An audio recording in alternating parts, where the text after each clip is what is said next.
Reka nsubire ndabaramutse mwe banywanyi mukurikira imboneshakure yacu ari nayo yanyu Shiramatsiko TV. Ni imboneshakure imwe rudende dushikiriza inkuru n'ibiganiro utaronka ahandi. Uyu ni umwanya w'amakuru agezweko ari kuvugwa ngaha mu gihugu cacu c'u Burundi. Ni amakuru aba yibanda cane cane kuba biri kuvugwa agateka k'azina muntu, biba biri kuvugwa mu cibano, biba biri kuvugwa ku mbuga ngurukana bumenyi, biba biri kuvugwa muri politike, biba biri kuvugwa mu cibano, biba biri kuvugwa mu makungu, ndetse na bya bindi byose mutamenye muba mwaranyegejwe turabitohoza amaze tukabaha edo nido. Ni agakuru keza kariko karavugwa ngaha mu gihugu cacu c'u Burundi. Umushahara w'abasirikare n'abapolisi wadugijwe bimwe biboneka. Biragaragara ko ibyo Evariste Ndayishimiye ariko arakora ngaha mu gihugu cacu c'u Burundi ari ibintu bikomeye cane, kubera yuko mu ntwaro zamubanjirije ata muntu utegetsi n'umwe yigeze akora nk'ibyo Evariste Ndayishimiye ariko arakora. Bamwe bakabona ko ari impano Imana yahaye Abarundi. Saya makuru gusa twabateguriye, hari n'andi menshi twabateguriye. Wowe ico usabwa nta kindi uretse gupyonda kuri sabone kugira ngo ko dushijeho amakuru n'ibiganiro bene nk'ibi by'ubu wa mbere mu gushikirwa nabyo. Haraciye imyaka 2 n'imboneshakure ivuga ku kibazo c'imishahara y'abasoda n'abapolisi.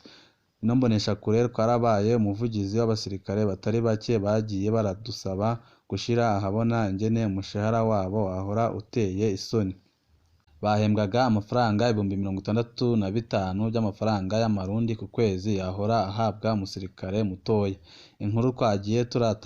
Inkuru twagiye turatanga zarashavuje cane umukuru w'igisirikare kugeza aho atangura kudutuka mu manama yagirisha abasirikare. Ariko izo nkuru zatumye abategetsi b'u Burundi bumva ko ikibazo gikomeye, batangura kwiga uko cotorerwa umuti. Abasirikare benshi baraye batwandikiye bavuga umunezero bafise. Umushahara wabo waraye udugijwe ku rugero bashima cane. Benshi batwandikiye bati nta mukuru w'igihugu n'umwe yari bwatudugirize umushahara ku rugero Evariste Ndayishimiye abikozeko.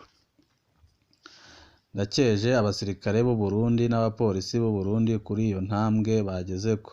Ndakeje abarongoye igihugu bumvise ako kamo. Abasirikare bahora bahembwa amafaranga ari munsi y'abandi bose muri kano karere. Perezida Ndayishimiye yumvise ico kibazo, turamukeje. Mukomere ntwaramiheto zacu, namwe mujejwe umutekano w'Abarundi. Mu ntango z'aya makuru kariko babwiye ko twabateguriye amakuru menshi cane ariko aravugwa ngaha mu gihugu cacu c'u Burundi. Amakuru yacu tuyabandanirize mu ntara ya Gitega mu gisata kijanye n'indero. Itegeko rihana abashurashuza abanyeshuri rikwiye gusubirwamo nk'uko bivugwa n'abigisha bo ku murwa mukuru wa politike Gitega. Itegeko rihana abashurashuza abanyeshuri rirakwiye guhinyanyurwa. Abo bigisha bemeza ko iryo tegeko ridahana icaha ahubwo rihana umurwi w'abantu. Abo bigisha babandanya bamenyesha ko abana b'abakobwa biga mu mashuri batwara inda z'indaro ku murindi udasanzwe, kandi bamwe bakazitwazwa na bamwe mu barezi babo, naho nyine n'abandi batari abarezi bafatwa n'ico caha. Bagasaba ko iryo tegeko ryohinyanyurwa ku buryo abagiriwe n'ico caha bahanwa bose hisunzwe amategeko, kandi bagahanwa kumwe bimeze ko bose baba bakoze icaha kimwe. Amakuru yacu tuyabandanirize mu ntara ya Kirundo mu gisata kijanye n'ubutunzi. Baridoga ko ubutare bwimbwa ataco bubafasha mu iterambere. Abanyagihugu bo mu gace ka Canika kari mu ntara ya Kirundo mu buraruko bw'igihugu barababazwa n'ingene ubutare bwimbwa ataco bubafasha mu bijanye n'iterambere. Bakabona ko abimba ubwo butare bakwiye kwikebuka, kuko bemeza ko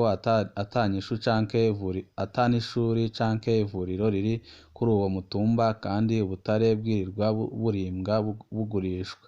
Umushikiranganji w'ubutare n'agataka amasoko ntangangufu Ibrahim Uwizeye mu rugendo shuri yarimwo muri iyo ntara ya Kirundo yibukije ko ubutare bwose ari ubwa leta, naho bwoba mw'itongo ry'umuntu. Akabasigurira ko leta iyo ikeneye ubwo butare iheza igaha umuzibukiro abari muri iryo tongo ririmwo ubutare, agaheza akavaho akimukira ahandi.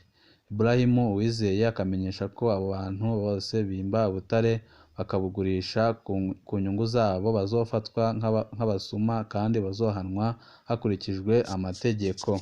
Amakuru yacu tuyabandanirize mu gisata c'indero. Abanyeshuri bo mu makaminuza basaba umushikiranganji kongereza ingurane mfashanyo ihabwa abanyeshuri bo mu makaminuza. Mu gihe kuri uyu wa gatanu igenekerezo rya 28 Ndamukiza umwaka wa 2023, umushikiranganji w'indero n'ubushakashatsi François Habyarimana ariho yugurura ku mugaragaro umwaka w'ishuri wa kaminuza wa 2022 gushika 2023. Niyo nkuru yaserukira abanyeshuri bo mu makaminuza ya leta n'ayabikorera utwabo yasabye umushikiranganji ko ingurane mfashanyo ihabwa abanyeshuri bo mu makaminuza yokongerezwa kuko itakijanye n'ibihe. Ku bwa niyo nkuru ngo mu gihe umunyeshuri wo muri kaminuza y'u Burundi ahabwa imfashanyo y'amafaranga ibihumbi 60 by'amarundi, ngo biragoye ko ashobora gutungwa n'ayo mafaranga mu gihe ubuzima busigaye buzimbye muri ino minsi. Ikindi ngo n'abanyeshuri biga mu makaminuza bikorera utwabo nabo nyine batoye ikibazo ca leta bakwiye kuronswa ako gafashanyo kuko nabo nyine ari abana b'igihugu. Tukiri ngaho mu gisata c'indero, reka tubabwire ko umukuru w'igihugu Evariste Ndayishimiye ati abanyagihugu birashoboka ko bakora amasaha 24 kuri 24 mu gihe Nyamiramabi zikora neza. Umukuru w'igihugu yabishikirije ari kuri kaminuza y'Inyamiramabi iri mu Mitakataka mu ntara ya Bubanza kuri uyu wa 28 Ndamukiza umwaka wa 2023 mu birori byo kwemerera burundu abanyeshuri b'intwazangabo mu gipolisi bo mu murwi wa 7 aho yagiriye ko yugurura umwaka w'ishuri 2022 gushika 2023. Evariste Ndayishimiye ahamagarira Nyamiramabi kwitwararika ibanga barimwo bagakingira igihugu bubahiriza amategeko kandi bakingira agateka kazina muntu. Yongeye ati mu mwaka wa 2040 intumbero nuko ata murundi n'umwe azoba atifise atawusega keretse ari umukehabwenge. Twifuza ko umwenegihugu azoba akora amasaha yose 28 kuri 28. Abanyeshuri 62 harimwo abakobwa 6 n'abibutsamana 2 nibo bemerewe burundu kwinjira muri urwo rwego. Kuva mu mwaka wa 2011 iyo kaminuza imaze kwigisha ikaramura abagera ku 1,532 bagizwe n'abigeme 86 n'abibutsamana 14.